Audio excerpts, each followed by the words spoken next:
Welcome to Subramani. One question from a reader, let's call him Ram. He has not said, don't use my name, and there is Ram is a part of his name. And he says, I'm from Hyderabad. I'm age 42. I work for an MNC, and I'm a regular viewer of your channel, blah, blah, blah. I also take help of a financial advisor who recommended a multi-cap fund as they generate more alpha, and he has asked me to invest in a regular plan, saying it will get better returns than my direct plan. I have no clue how, but a direct plan depends on what the advisor is doing for you and how much fees you're paying him. But this option is something which you have to understand and then take. And he has a simple question, that I have a question related to equity mutual funds and goals tied to them. We often hear that equity mutual funds is for long term, like 5, 10 or 15 years, and as we progress over time, goals will be less than 5 years at some stage in the future. Is it necessary to transfer money from equity funds to debt funds? I think this is a very good question. Now, first of all, whether 5 years is right or whether 15 years is right depends on which part of the investment or market cycle we are in. If you think we are at the peak of the market, then 15 years is right. But if we are at the bottom of the market, 5 years is right. But anyway, 5 years for equity is a very, very tough ask. So don't get carried away saying 5 years, so I can put money in, I have a goal 5 years away. Let's say we are in 2022.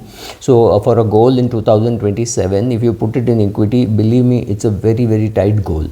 Now, he's asking, as time goes by, do I shift? Yes, you do shift. Now, suppose you have put it for 15 years and over next 5-7 years, it does very well. Let us say you wanted 20 lakhs at the end of 15 years and you find end of 5 years, it has already reached 12 lakhs. Now, you realize that if you remove that 12 lakhs after 5 years, it is long-term capital gain, and if you put it into a debt fund, you are reasonably confident that it will become 20 lakhs at the end of 15 years. So your goal will be met. The minute you feel that that amount is sufficient for the goal to be met, you remove it from equity fund and get into debt fund, because you know you're going to achieve that amount and comfortably without any stress. That's the way to do it. The other way is to say, okay, I will have a look at it every year, and end of 7 or 8 years you feel now it is sufficient, but let me still take a chance. So you put away 50% into a debt fund or 60% into a debt fund, telling yourself that every year I will transfer 10% of the remaining. So let's say it has become 12 lakhs at the end of 8th year or 9th year, and it has to just cross another 3 lakhs in the next 4 or 5 years. Maybe you take away 7 lakhs or 6 lakhs and put it into a debt fund, and you still keep the remaining in the equity fund, saying, okay, that much I have protected. Now, out of the 6 lakhs, you put 1 lakh into your debt fund on a regular basis, and knowing that anything that you put after the 12th year will be treated as short-term capital gain. So by the time you reach the 12th year, you should have reached a corpus level that in the next 3 years, in the debt return, it will still become 15 lakhs. Or you say, okay, anyway I put away 12 lakhs or anyway I put away 9 lakhs, that will become maybe 12-13 lakhs, and the balance I will let it lie in equity. You have to be clear about what you are doing, because at the end of the 12th year, if the market is booming, it's a great time to be removing and putting everything in debt, saying, okay, 3 years later, I know it will become 15 lakhs in debt. Do I need to take the risk in equity? So please understand, equity investing is about knowing the risk of investing, having the need to take the risk, having the ability to take the risk, and having the mental strength to take the risk. All of this is necessary. Your ability to take the risk is a function of your overall net worth, how much risk you want to take, and the mental abilities. Are you comfortable taking that risk, right? Do you need to take the risk, and are you capable of taking the risk? Are you mentally capable of taking the risk? All these questions have to be answered. And regarding volatility, if you put money away required in 2026 or say 2027, and next 1 year the market does very badly, it may be a fantastic sign for you to stay on, because the market will recover in the next 3-4 years. But will you be mentally strong to stay there? After say 18 months, you find that the money that you have put has become something has actually reduced. You had put 3 lakhs thinking in 5 years it will become 5 lakhs, but this 3 has now become 2.3, right? You've lost 70,000 rupees. Will you have the ability to stay during the course of this investment till the 5th year and say I will withdraw it only at the 5th year? It would be very foolish, unless you have other backup options saying, oh, I have my PAF, I have my PPF, I have my husband's account or wife's account or whatever, and then it is you have all those backup plans. If you don't have those backup plans, 5 years is a very tough ask on equity. If I were to still put in equity, I would put 3 lakhs in equity, or rather I'll put about 60% of the corpus that I have. Let's say you've calculated that if you put 3 lakhs, it will become 5 lakhs in equity at the end of 5 years, or if you put 2.5 lakhs, it will double in 5 years, and therefore I'm quite okay putting 2.5 lakhs in equity today. I would not put, I would put more. First of all, I would put more. My expectations would be lesser, and I would not put more than 60% in equity. So if I am to put 3 lakhs, I would put 1,80,000 maximum in equity, not more than that, and 40% would be in debt right to start with. And every year I would shift 10% into a debt fund, and hopefully I would have my corpus. Otherwise, I am taking too much risk, or I would put more money and put it for a longer period. If it's a dead stop, like 12th standard is you have to have money on that day. It's not like buying a house or a car which you can postpone by 6 months or 8 months. This is, that in the month of March there will be result, in the month of April and May you have to make arrangements, because by June the college admissions would be on and you would have to make the payments, right? So if you know that, then it's a very, very clear specific goal with a very strict time stop, right? Exactly on that day it has to happen. So I would be a little more careful. Now he has also gone on to ask, is this applicable even if there is no specific goal? If there is no specific goal, you just let your money lie there in equity. It doesn't matter. There's a recession in the world market, keep investing. Recession in India, keep investing. Inflation in India, keep investing. No inflation in India, keep investing.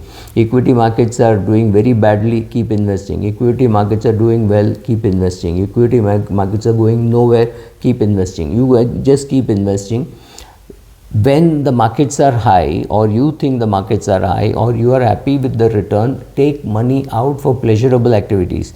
Let your family know that this camera that you bought or this vacation that you are taking is because of the boom in the markets, and that allows you to do those things. Let them also participate in the market rally. So when you're creating wealth and you have no reason at all to withdraw, but you still feel that, well, you need to use it also, use the jumps in equity returns when the market is booming. Nice to remove some money and spend it on yourself and your family, right? You can also do a reallocation of assets. You can say, oh, market is booming, let me remove some money from equity and put it in debt and preserve it. That is of course a great wealth creation tactic. But if you want the buy-in of all the others in the family who are skeptical, then you should take some money out and do some luxury activity, not for yourself. You are very clear that that money will compound better, but for the other family members. So there is a buy-in on equity generally. Will BAF help, or will gilt funds help? BAF as a category will do very badly when equity is doing badly, right? So please remember, BAF is just a way to reduce the volatility and actually reduce returns from equity, in the sense that when equity booms, BAF will do well. When equity falls, BAF will fall lesser. But will BAF ever participate as much as a pure equity fund? The answer is no. So if you can understand equity, you can create your own BAF in your own portfolio. But if you say, I don't want to do that, I want to completely leave it to the fund manager to do, then BAF is a good product. then you can also say 100% of my money is in BAF. I knew one lady who recently died maybe a year back at the age of 90, who had just one fund, right? It was the HDFC Prudence Fund, which then became the BAF. Currently I think it's called BAF in HDFC, right? So she had only in one fund, and she didn't really bother about putting in here and there, and it worked for her. So you can decide on all that. But will Gilt work for such a product? Answer is no. Gilt is a good product. I would suggest doing an SIP in Gilt. If you are even 40-45 years of age, do an SIP in a Gilt fund, or even in a drawdown in a fund which is a decreasing maturity. So it's a 20, 19, 18. The maturity keeps falling. So at the end of 20 years, you will get that money, as long as you are not bothered about MTM, because interest rates will fluctuate and mark to market losses will be visible. But it shouldn't bother you, because you're anyway going to wait for redemption, right? So basis of all that way, yes, Gilt, but Gilt here, no. Would I remove money from an equity fund and put it in a Gilt fund if I needed it exactly for my daughter's education or something like that? No. If I needed it for my daughter's wedding, maybe yes, because I know that it's not happening on one particular date which is already fixed. So it will happen. As and when it happens, I need the money, so that money can lie somewhere else. But what I need strictly on 22nd April 2027, I should have a lot of that money in debt, even as early as 2024. I hope I have answered your queries. And yeah, so Ram, I have across geographies, if people have questions, I think I have answered your query. Thank you.